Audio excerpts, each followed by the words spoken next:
इस कार्यक्रम के पुण्यार्चक हैं संघपति श्री ताराचंद जी, संतोष कुमार, सचिन कुमार पाटनी एवं समस्त पाटनी परिवार, औरंगाबाद। मंगलम भगवान वीरो मंगलम, गौतमो गणी मंगलम, कुंद कुंदाद्यो जैन धर्मोस्तु मंगलम, सर्वमंगल मांगल्यम सर्वकल्याणकारकम, प्रधानम सर्वधर्मानां जैनम जयतु शासनम।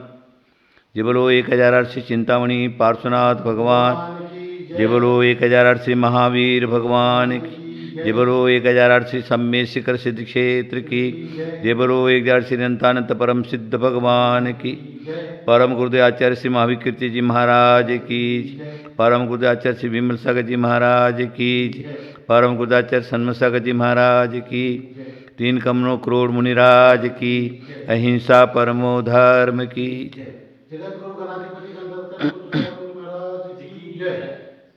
हाँ, देखिए आज हम दुखी क्यों हैं, एक विचारणीय विषय है। जीव जिधर भी जाता है सुख की खोज करता है, लेकिन उसको सुख कहीं पर भी मिलता नहीं। आचार्यों ने कहा है सुख प्राप्त करने के लिए हमें मार्ग वैसा ही अपनाना चाहिए। अगर सही मार्ग हमारे पास है तो हमें सुख की प्राप्ति हो जाती है, और मार्ग अगर हमारा गलत है तो सुख की जगह पर दुख की प्राप्ति होती है। जीव संसार परिभ्रमण काल में जहाँ पर भी जाता है वह सुख की खोज करता है, मुझे सुख चाहिए, मुझे सुख चाहिए, मुझे सुख चाहिए। लेकिन अभी तक उसको सुख की प्राप्ति क्यों नहीं हुई, शांति की प्राप्ति क्यों नहीं हुई, ये एक विचारणीय विषय है। देखिए भव्यात्माओं, हमें क्या करना है, हमें सही मार्ग अपनाना है। सही मार्ग बताने वाले जो गुरुजन हैं उनकी शरण में जाना है। सही मार्ग सुख का मात्र गुरुजन ही बता सकते हैं।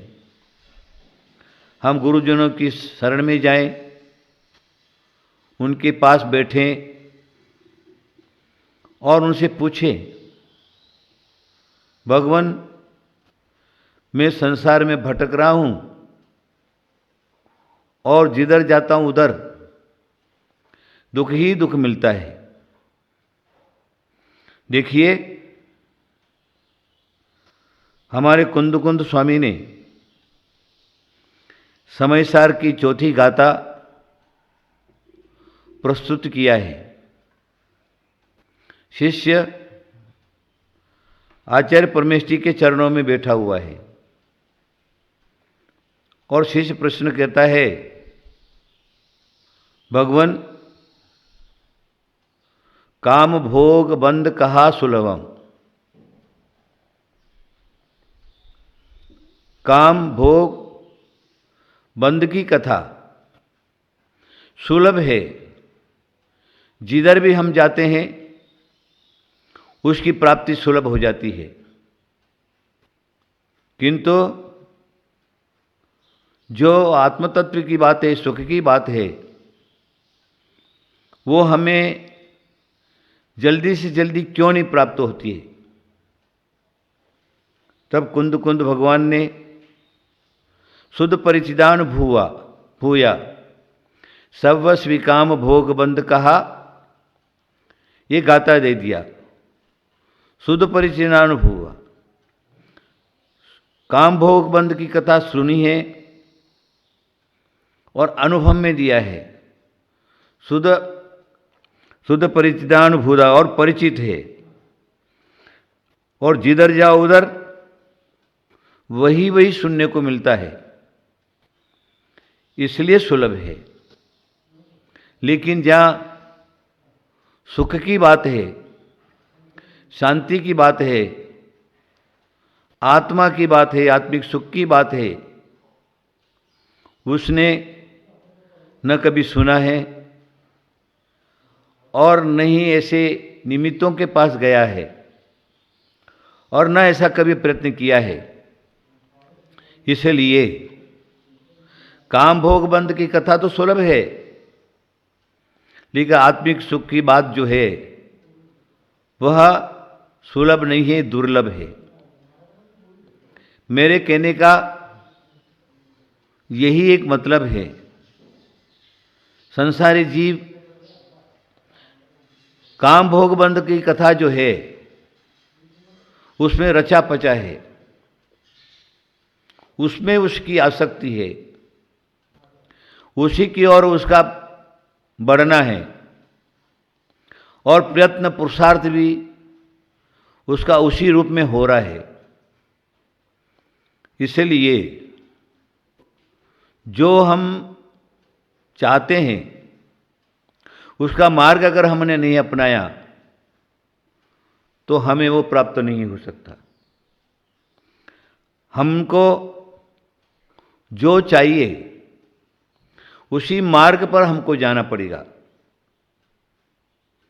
उदाहरण के लिए, अगर हमको सम्यक शिखर जाना है तो सम्यक शिखर का क्या मार्ग है, उसी मार्ग पर अगर हम जाएंगे तो हमें सम्यक शिखर की प्राप्ति हो जाएगी। हमें दिल्ली जाना है तो दिल्ली का मार्ग अपनाना पड़ेगा। मद्रास जाना है तो मद्रास का मार्ग अपनाना पड़ेगा। कहने का मतलब क्या है, जहां हमको जाना है वही मार्ग हमको अपनाना पड़ेगा।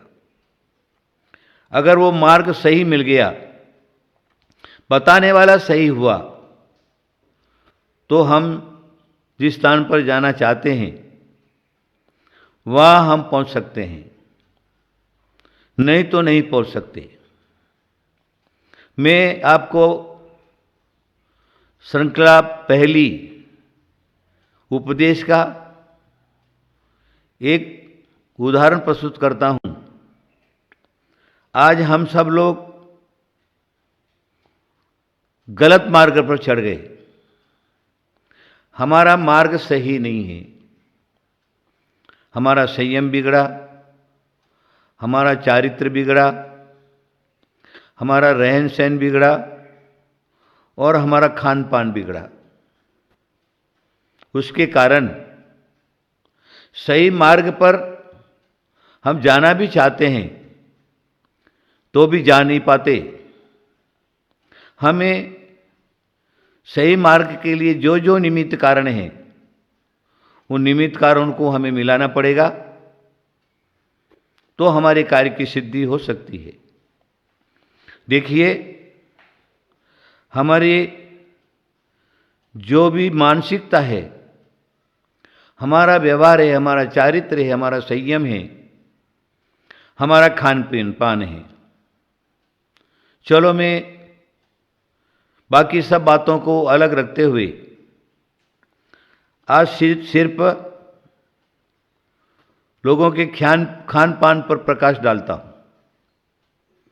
नीतिकारों ने कहा है, जैसा खावे अन्न वैसा होवे मन, जैसे पीवे पानी वैसी बोले वाणी।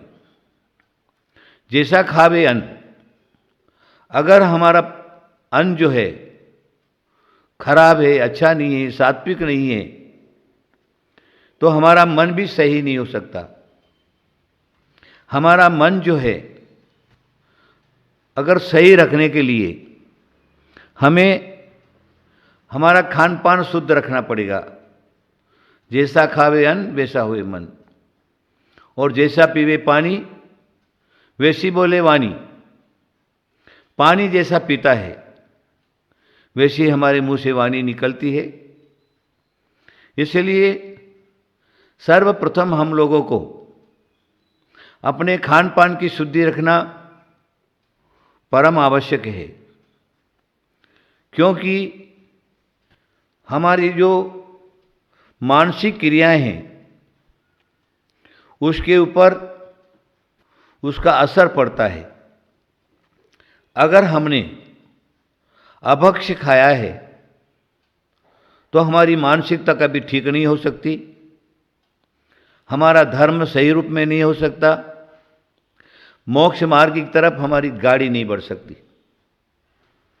वर्तमान में लोगों का जो है वो खान पान बिगड़ गया है। चाय जहाँ खाता है, चाय जैसा खाता है, चाहे जिसके हाथ का खाता है, आजकल अगर आप जाते हैं बाजार में तो अनेक प्रकार के अशुद्ध पदार्थ तैयार मिलते हैं और उनको देखते ही आपका मन चलता है और फिर उन चीज़ों को खाने की तरफ आप भागते हैं। उस समय आपको अपना विवेक से काम लेना है कि आखिर ये चीज़ क्या है,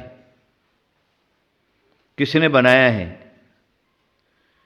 कैसे बनी है, किन पदार्थों से बनी है, ये हमें ध्यान रखना परम आवश्यक है।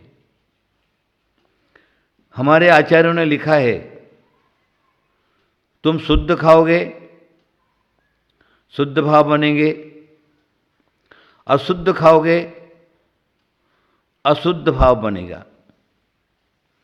हमारे प्रथमानुयोग ग्रंथों के अंदर एक विवरण आता है। एक साधु महाराज आहार के लिए निकले। क्या होता है, एक सेठ के घर पर सेठ की सेठानी ने उनका परगहन कर लेता है, नवदा भक्ति करती है और क्या क्या भोजन बना है सोने चांदी की थाली में सब पदार्थों को लगा लेती है। महाराज के सामने वो खाद्य पदार्थ उपस्थित किए जाते हैं। मन शुद्धि, वचन शुद्धि, काय शुद्धि, आहार जल शुद्ध है बोलने के बाद महाराज का आहार प्रारंभ होता है। अब क्या होता है, वो पदार्थ महाराज के पेट में जाता है। जैसे जैसे वो पदार्थ जाता है वैसे वैसे वो महाराज का परिणाम खराब होता है। अंदर सोचते हैं कि चोरी करना चाहिए। अब क्या होता है, मुनि महाराज चोरी करने के भाव, बड़ी विचित्रता है। आखिर वो अपने भावों को नहीं रोक सके। क्या होता है, आहार हो गया, हाथ धो लिए, उसके बाद जब इधर उधर दृष्टि डालते हैं तो देखते क्या हैं, वो सेठानी का सोने का हार जो है वहां पर खूंटी पर लटका हुआ है। तब उनके भाव होते हैं, ये सोने का हार अपने को ले लेना चाहिए। ठीक है, सेठानी की नज़र बचा ली, वो हार उठाया, कमंडल में डाल दिया और महाराज वहां से आहार करके चल दिए। पहुंचे, संघ में पहुंचे। जब वो ध्यान करने के लिए बैठे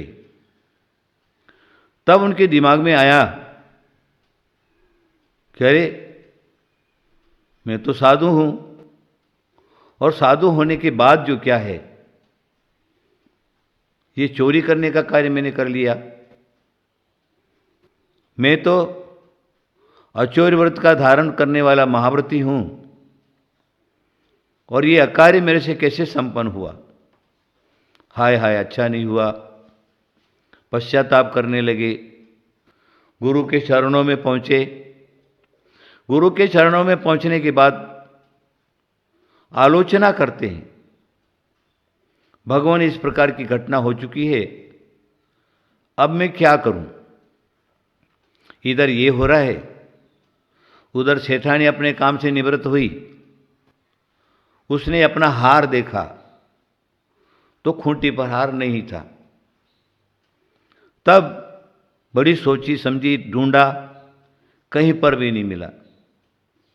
सेठ जब भोजन के लिए आए, सेठानी ने सेठ के सामने बात रखी, किस प्रकार मेरे सोने का हार लगा हुआ था और वो सोने का हार अब नहीं मिल रहा है,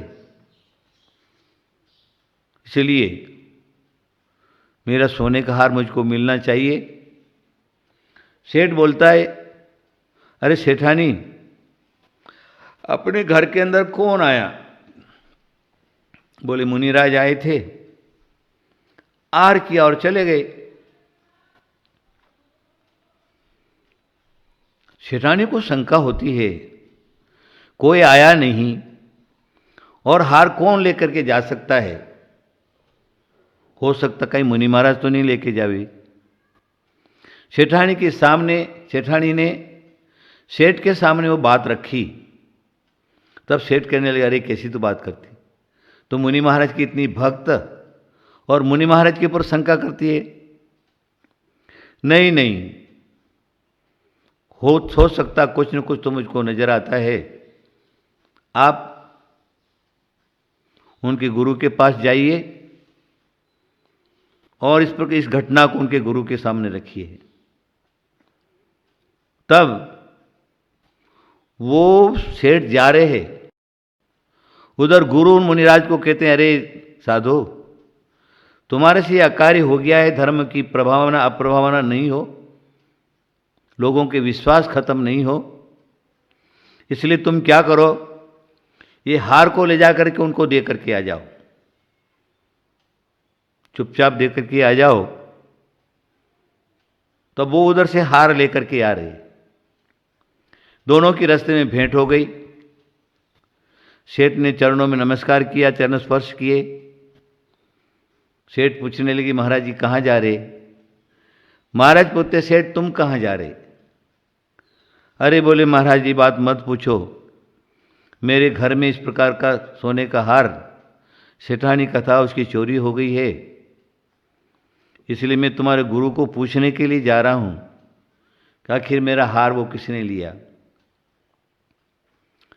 तब मुनिराज कहने लगे, अरे सेठ, ये तुम्हारा हार मेरी गलती से मेरे कमंडल में आया है, मैंने उसको उठाया है, इसलिए तुम सबसे पहले ये हार तुम अपने हाथ में पकड़ो। सेठ के हाथ में मुनिराज ने हार पकड़ा दिया। सेठ मुनिराज का चेहरा देखने लगे, आश्चर्यान्वित हुए कि महाव्रती कैसे कैसे कर सकते हैं। तब मुनिराज कहने लगे, सेठ तुम्हारा हार तुमको मिल गया ना? बोले, हाँ मिल गया, अब तुम चलो हमारे गुरु के पास। तब गुरु के पास उसको लेके जाते। गुरु कहते हैं कि जो अकार्य है वो हो चुका, लेकिन महाव्रती ऐसा काम नहीं कर सकते, इसमें कोई न कोई कारण होना चाहिए। तब उस सेठ से पूछा, सेठ एक बात बताओ, तुम धंधा क्या करते हो, तुम्हारा व्यापार क्या है? तब वो सेठ कहने लगा, महाराज मेरे व्यापार की बात मत पूछो, मेरी दुकान रात को 12 बजे खुलती है और 5 बजे बंद हो जाती है। उसमें क्या करते हो? जो चोर लोग जो हैं वो चोरी करके जो सामान लेकर के आते हैं उसको मैं सस्ते में ले लेता हूं और फिर उसको बिक्री कर देता हूं। ये मेरा व्यापार है। तब गुरु महाराज कहने लगे, अरे सेठ, यही एक कारण है, तुम्हारा चोरी करने के व्यापार से धनार्जन किया, उस धन से तुमने मुनिराज को आहार दिया, उस पदार्थ से, इसलिए मुनिराज के भाव चोरी करने के हुए। अभी एक दृष्टांत है, कहानी है। उसी प्रकार एक मुनिराज महाव्रती, मोक्ष मार्ग की तरफ बढ़ने वाले, इस प्रकार के जो संत हैं, साधक हैं, उनके ऊपर भी वकूफ भोजन का प्रभाव पड़ सकता है। उनके ऊपर पड़ा और उन्होंने चोरी की, इस प्रकार का अकार्य हो गया। अभी आप सोच लीजिए, आज वर्तमान में हम धन के पीछे लगे हुए हैं। वो धन किसी भी रूप में हमको प्राप्त होगा, लेकिन हम करते हैं, धनवान बनते हैं, और उसके बाद क्या करते हैं, वो धन हम अगर धर्म में खर्चा कर दिया अथवा मुनि महाराज साधु संतों की व्यवस्था में उसको खर्चा किया, तो क्या होगा? जिस परिणामों से तुमने वो धन कमाया है, उसका प्रभाव सामने वाले के ऊपर पड़े बिना नहीं रहता है। तो आज के लोग जो क्या हैं, खाने के प्रति भागते हैं, जीवालंपटी हो गए हैं, और क्या खाना चाहिए और क्या नहीं खाना चाहिए, उनको उसका ध्यान नहीं रहता। खा लेंगे, लेकिन उस खाने का प्रभाव उनके तन के ऊपर पड़ेगा, मन के ऊपर पड़ेगा, स्वास्थ्य खराब रहेगा। देखिए, वर्तमान में अगर देखा जाता है, एक समय वैसा था जो 2, 4, 10, 20 गांवों के बीच में एक हॉस्पिटल रहता था, और वो भी आयुर्वेदिक शुद्ध औषधियों का। वो समय और एक आज का समय, आज का समय आप देखेंगे तो गांव-गांव में हॉस्पिटल हैं, और वो हॉस्पिटल जो क्या है, दवाइयों से भरे हुए हैं, और रोगियों की लाइन लगी हुई है। हॉस्पिटल में खाट नहीं मिलती, दवाइयाँ नहीं मिलती, दवाइयाँ कम हैं और रोगी ज़्यादा बढ़ गए। ये रोगी होने का कारण क्या है? हमारे आयुर्वेदाचार्यों में, आयुर्वेद ग्रंथ के अंदर इस प्रकार का लिखा है कि इंसान को जितना जरूर है उतना ही शुद्ध और शाकाहार रूप में शुद्ध बना हुआ, घर का बना हुआ भोजन जो क्या है वो करना चाहिए। नीतिकारों ने कहा, एक बार खाए सो योगी। एक बार खाने वाला योगी होता है, 2 बार खाने वाला भोगी। अगर 2 बार खाता है तो उसको भोगी की संज्ञा दी है, और 3 बार खा गया तो रोगी हो जाता है। क्योंकि हमारे पेट की जो समस्या है, हमारे पेट की जो आंतें हैं, मशीनरी है, उनकी भी कोई एक ताकत रहती है पचाने की। अगर शुद्ध भोजन और सात्विक भोजन है और परिमाण में कर्म कम है, और उसी हिसाब से अगर हमने खाया है तो हमारे शरीर के अंदर योग्य पदार्थ तैयार होंगे और ये शरीर जो क्या है निरोगी बनेगा, बलवान बनेगा, बलिष्ठ बनेगा और कांति रहित सहित बनेगा। और उसके बाद अगर तुमने जो क्या है 2 बार खाना शुरू कर दिया तो हमारे आचार्यों ने लिखा है चलो 2 बार खाने में भी 1 बार तुम्हारा ये शरीर एडजस्ट कर लेगा, लेकिन उससे ज्यादा तुमने खाने का काम किया, अगर ज्यादा लोड डाला तो ये मशीनरी जो क्या है पाचन शक्ति बिगड़ जाएगी, आप रोगी हो जाएंगे और नाना प्रकार के रोगों की उत्पत्ति आपके शरीर में हो जाएगी और फिर ये शरीर काम करना बंद कर देगा और तुम्हारे शरीर में अनेक प्रकार की आदि व्याधियां उत्पन्न हो जाएगी और फिर जो क्या है आपको मरने से कोई नहीं बचा सकता। शारीरिक जो सुख है वो तुम्हारा बिगड़ जाएगा, आपको कोई बचाने में समर्थ नहीं होगा।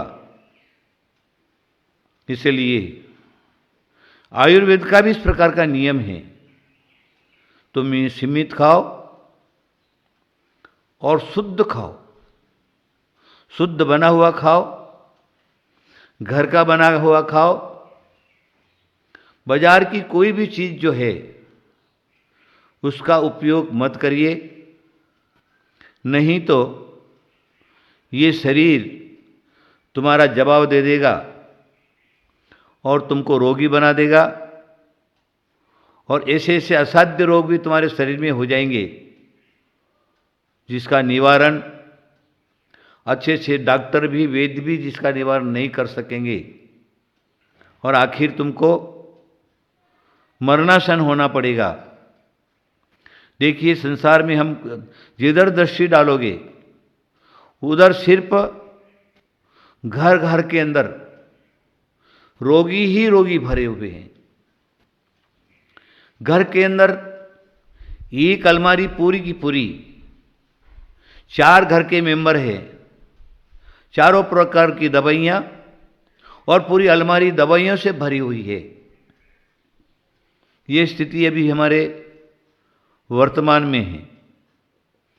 इसीलिए नीतिकारों ने कहा जैसा खावे अन्न, तुम अन्न जो खाते हो उसका शुद्धिकरण अवश्य होना चाहिए, रहना चाहिए।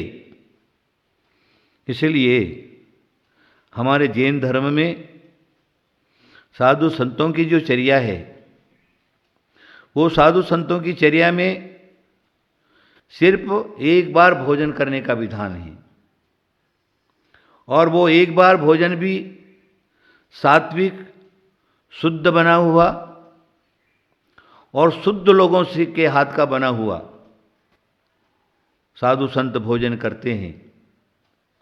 इस प्रकार का भोजन अगर साधु संत खाते हैं तो उनकी दिनचर्या ज्ञान ध्यान तपोरक्त की जो चर्या है वो शुद्ध बनी रहती है, किसी प्रकार का कोई अड़चन नहीं रहता है, उनका शरीर निरोगी बना रहता है और ज्ञान ध्यान करके स्वर्ग और मोक्ष की प्राप्ति कर लेते हैं। मेरा क्या कहना है, आप क्या करिए, मेरा जो मेन पॉइंट है वह यही है कि आप अपने भोजन के ऊपर ध्यान दीजिए। मुझे क्या खाना चाहिए, कैसा खाना चाहिए, किसके हाथ का बना हुआ खाना चाहिए। हमारे साधु परंपरा में पहले प्राचीन जो आचार्य परमेश जी हुए, जब उत्तर भारत में उन्होंने विहार किया, तो ये एक समस्या खड़ी रही कि किसके हाथ का भोजन लेंगे, महाराज किसके हाथ से आहार लेना। तब क्योंकि वृत्ति तो मिलेंगे नहीं, तब एक शुद्ध जल का त्याग करके एक पॉइंट जो है तैयार हुआ। शुद्ध जल का त्याग, अशुद्ध जल का त्याग। जो अशुद्ध जल है, अशुद्ध खान पान है, उसका त्याग करे, वही साधु संतों को आहार दे सकता है। उसका नाम रखा शूद्र जल त्याग।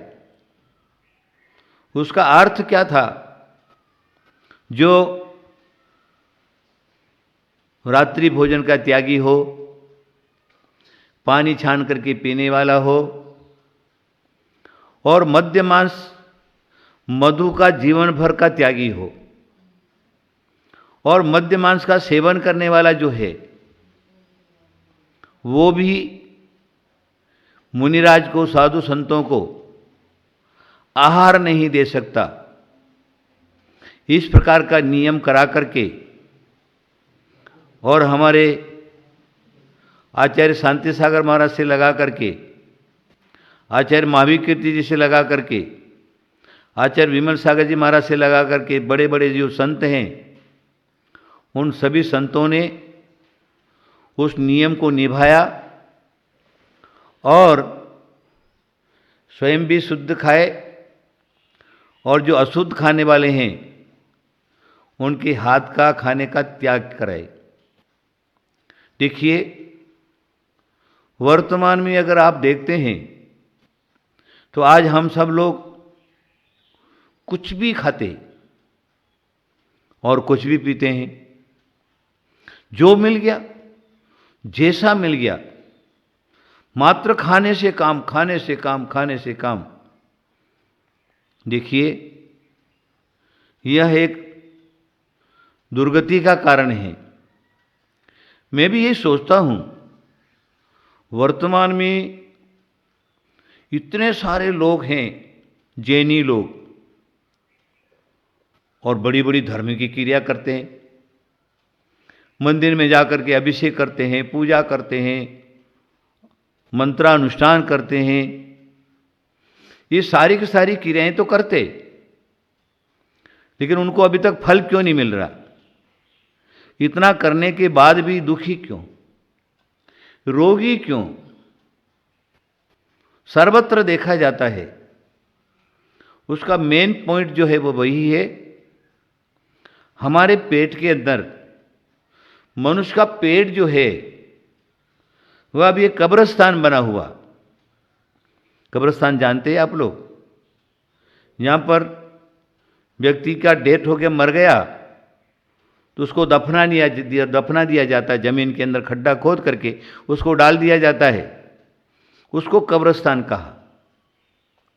उसी प्रकार वर्तमान में मानव का पेट जो है वो कब्रिस्तान के बराबर हो गया, क्योंकि आज हमारा जो भोजन चर्या है, खान पान की चर्या है, वो जीवों के शरीर से उत्पन्न हुआ है। अनेक प्रकार के जीवों का घात उसमें है,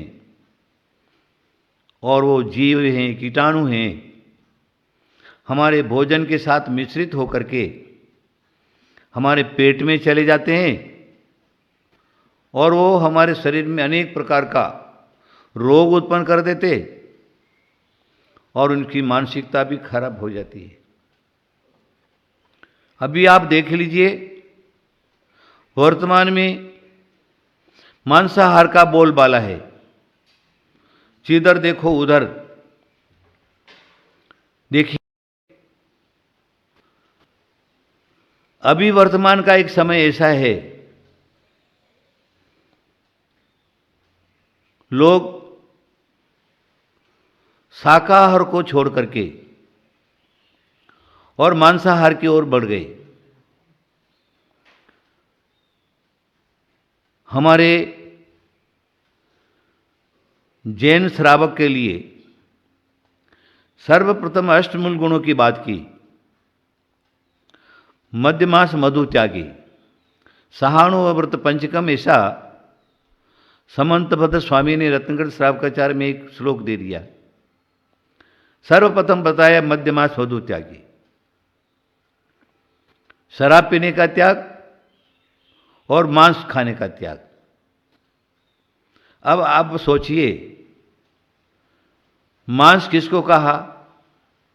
दो इंद्रिय से लगा करके पंचेंद्रिय तक जो जीव हैं, उनका शरीर का जो कलेवर है, उसको हमारे जैनाचार्यों ने मांस संज्ञा दी है। अब अगर हम उसका ध्यान नहीं रखते हैं तो हमें मांस खाने का दोष लगता है। बाजार के लिक्विड आप लोग पीते हैं, कभी आप उस कंपनियों में जाकर के जांच किया इन लिक्विडों में क्या है? तो अगर देखा जाएगा, पाया जाएगा, तो जो रंग बिरंगी जो बोतलें हैं उसका पानी है, खूब अच्छी तरह से पीते हैं आप, लेकिन निश्चित रूप में किसी में 10%, किसी में 20% अल्कोहल पड़ा ही रहता है। अल्कोहल कहते हैं शराब को, और वो शरीर में गया तो वो अपना कुछ न कुछ काम करेगा ही, मति भ्रष्ट करेगा ही करेगा। और साक्षात जो शराब पीते हैं उनकी तो कहनी ही क्या है। आज का समय ऐसा है, लोग शौकीन हो गए, अगर ये नहीं पिएंगे तो हम पुराने जमाने के कहलाएंगे। नया जमाने के जो लोग हैं वो क्लबों में जाते हैं, पार्टियों में जाते हैं, और वहाँ पर रंग बिरंगे पानी भी पीते हैं, और शराब की बोतलें खूब खुलती है, और लोग जो हैं खुल करके शराब पीते हैं। और विशेष बात तो ये है, पुरुष तो पीता पीता है, लेकिन महिला भी पीने लगी हैं। शौकी हो गए, शौकीन हो गए। उसके बिगर जो क्या है, उनका शौक और शान नहीं रहती है। इस प्रकार की स्थिति अभी वर्तमान में है। इसलिए हमारे जैनाचार्य कहते हैं, कम से कम मध्यमास मधु का त्यागी तो हमें होना ही चाहिए। हमारे जैन शास्त्रों की तो बात ही क्या, मैंने जैन शास्त्र की तो मैंने आपको एक कार्य कह ही दिया है, मध्यमास मधु त्यागी सहानुव्रत पंचकम। लेकिन जहाँ पर हमारे हिंदू धर्म के जो शास्त्र हैं, महाभारत हैं, भागवत वगैरह हैं, रामायण आदि के हैं, ऐसे जो पवित्र ग्रंथ माने गए हैं, ऐसे ग्रंथों में भी कहीं पर भी मद्य मांस का उपयोग करना नहीं लिखा। देखिए, हमारे महाभारत का जो शांति पर्व है, उस शांति पर्व में महाभारतकार ने एक श्लोक दे दिया, जो मांस खाता है, जो शराब पीता है, ऐसे व्यक्ति अगर वह भगवान की पूजा करेगा, अर्चना करेगा, उनका पाठ करेगा, तो उसका फल उसको नहीं मिलता। मद्यमांसासनम रात्रो भोजनम कंद भक्षणम ये कुर्वन्ति वृथा तेषाम तीर्थ यात्रा जपस तपः, एक शांति पर्व का श्लोक है महाभारत का। मध्य मांसासनम रात्रो भोजनम कंद भक्षणम, स्पष्ट कह रहे, मद्य पीने वाला, मांस खाने वाला, कंद खाने वाला और रात्रि भोजन करने वाला, ये कुर्वन्ति व्रता तेषाम तीर्थ यात्रा जपस्तप, जो इनको करता है उसकी तीर्थ यात्रा जप तप सब व्यर्थ जाता है। वृथा एकादशी प्रोक्तम वृथा च जागरणम च हरे, चाहे वो पुष्करी यात्रा करे और हरि का जागरण करे तो भी उसको उसका फल नहीं मिलता। ये हमारे भारतीय संस्कृतियों के ग्रंथ हैं, पवित्र ग्रंथ हैं, और कहीं पर भी इस बार का एक स्पष्टीकरण नहीं आता। जो धार्मिक है, ईश्वर भक्त है, प्रभु की भक्ति करता है, वो मद्य मांस का सेवन करे। जब भी विदेशी लोग हमारे भारत में आए, उसके बाद खुल करके ये मांस और शराब का प्रचलन जो क्या है वो हमारे भारत में हुआ, और आज सभी लोग उससे प्रभावित हैं। बाजार की जितनी भी चीज़ें बनती हैं वो सारी की सारी चीज़ों में ये सब जो क्या है मांस का और शराब का किसी न किसी रूप में उपयोग किया जाता है, और आप लोग जो क्या हैं खूब उसको टेस्ट समझ करके खाते हैं। अब आपने खा तो लिया, लेकिन उसका प्रभाव क्या हुआ, आपकी मति भ्रष्ट हो गई, आपका शरीर ने जवाब दे दिया, और जैसा चाहते हैं वैसा आप नहीं कर पा रहे, आपका रास्ता बिगड़ गया, आपका मार्ग बिगड़ गया, और धर्म का फल नहीं मिल रहा। बाहर दिखावे में लोग धर्म तो बहुत कर रहे, देखा जाता है। अभी वर्तमान में बड़े बड़े प्रवचनकार साधु संत हो गए, साधक हो गए, और ऐसे साधु संतों के साधकों के प्रवचन में लोगों की भीड़ लगी रहती है, लेकिन इतना होने के बाद अगर देखा जाए क्या खोया क्या पाया, तो कुछ भी नहीं मिलता।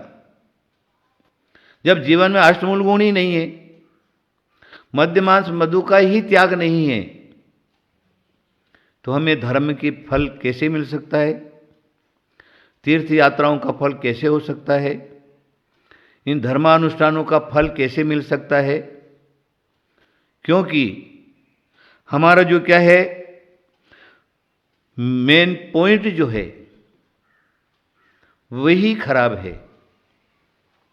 देखिए, मैं और आपको महाभारत की ओर लेके चलता हूं।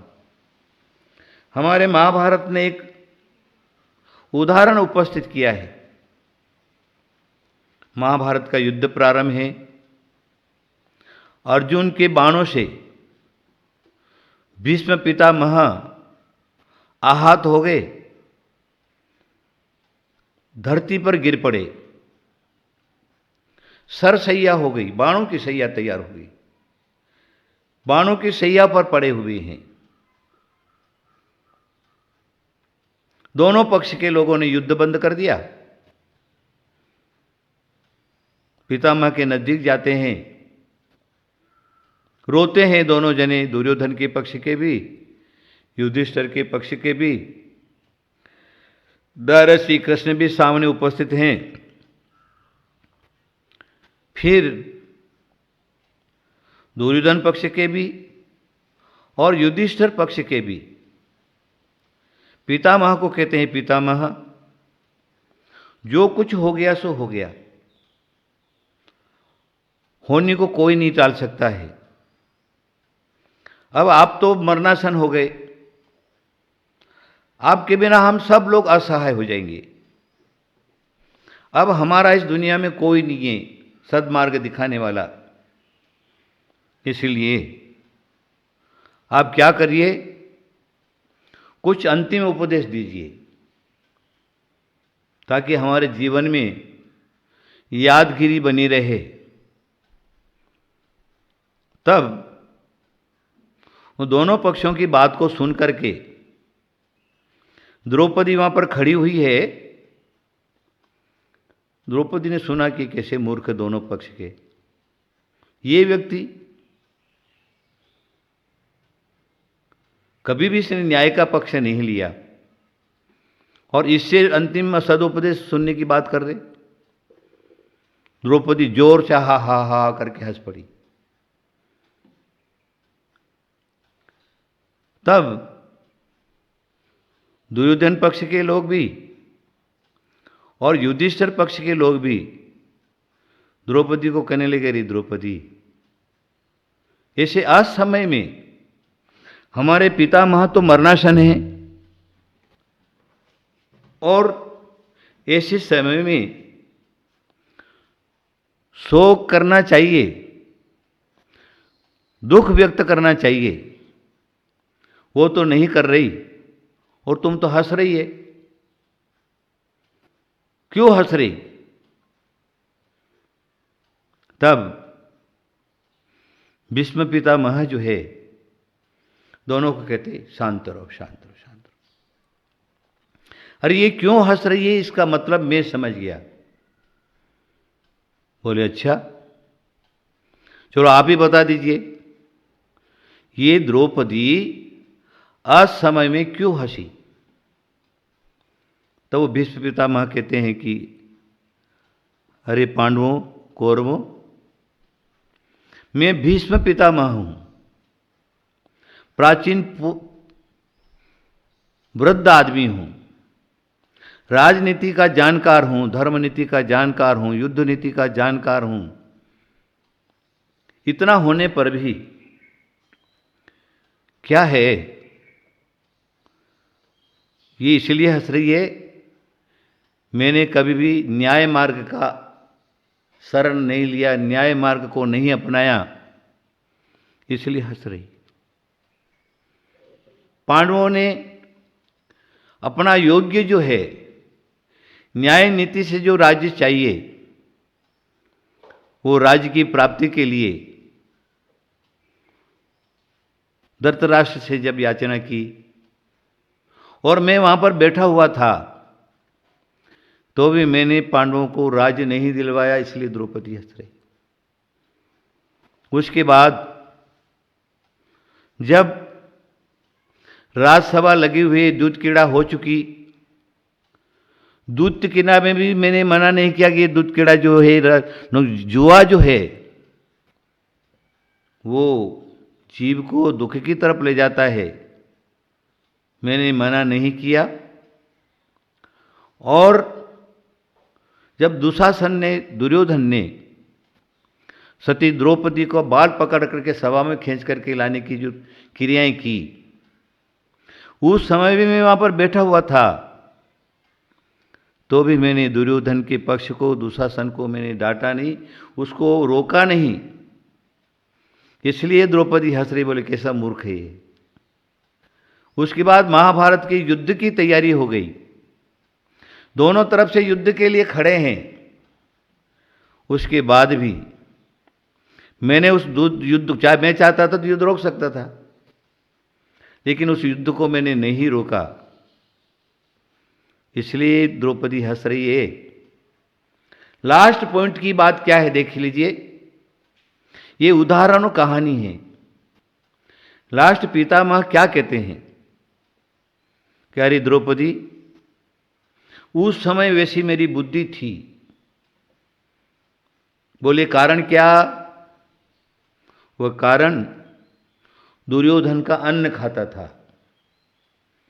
कौरवों का अन्न खाता था। वो अन्याय पक्ष का जो अन्न है उसको मैंने खाया, इसके कारण मेरी बुद्धि जो क्या है, न्याय करने की बुद्धि नहीं हुई, अन्याय बुद्धि हो गई थी, मैं न्याय नहीं कर पाया।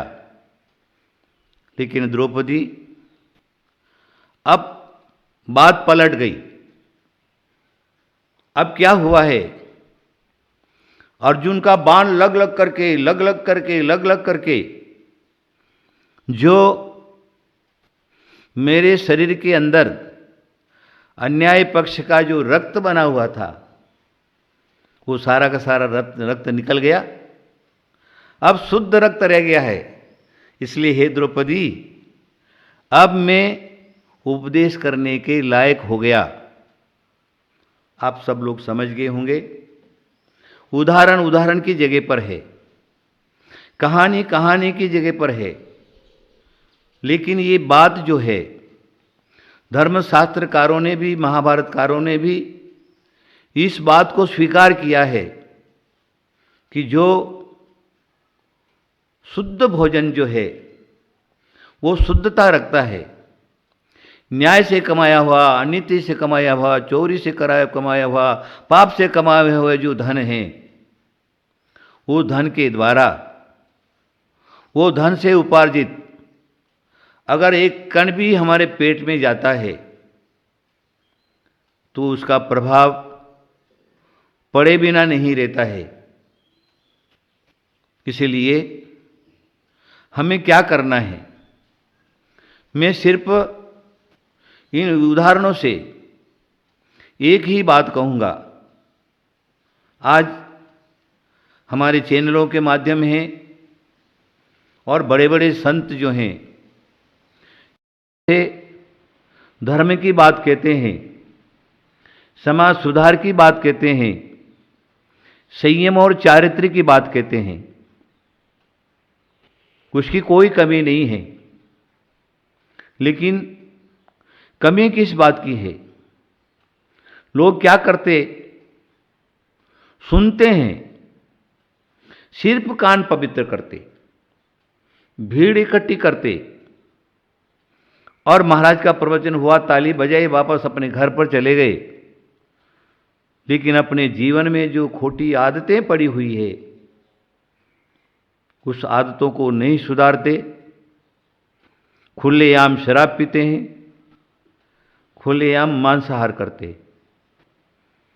मैं मेन पॉइंट पर आता हूं। अभी वर्तमान में 1.5 साल 2 साल जो चल रहा, ये 1.5 साल 2 साल के अंदर विदेशी जो रोग है वो हमारे भारत में आया।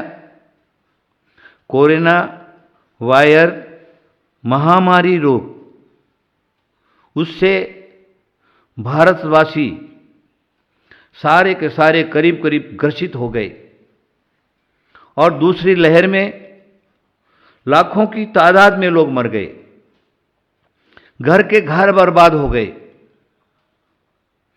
घर में कोई रहा ही नहीं, समझ लीजिए। तन मन धन से नष्ट हो गए। और ऐसी परिस्थिति अभी वर्तमान में है कि सभी लोग भयभीत हैं कि अब कब हम मरने वाले, कब हम मरने वाले, कब हम मरने वाले। सोच लीजिए आप।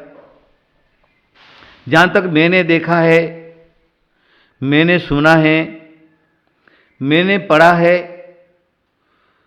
धर्मशास्त्र का चिंतन और मनन किया है, सिर्फ एक ही बात मेरे को समझ में आता है।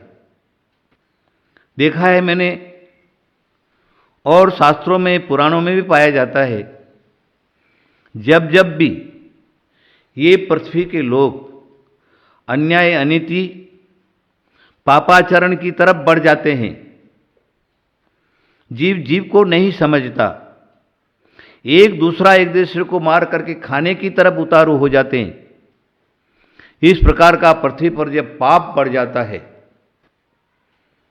तब उस पाप को धोने के लिए, पापियों को दंड देने के लिए ये इस प्रकार की परिस्थिति उपस्थित हो जाती है जिसको कोई बचाने वाला नहीं रहता, कोई उसको सहारा देने वाला नहीं रहता, कोई उसको सांत्वना देने वाला नहीं रहता। एक दूसरे से अलग हो जाते, जीव अकेला पड़ जाता है, और उसकी दुर्दशा होती है।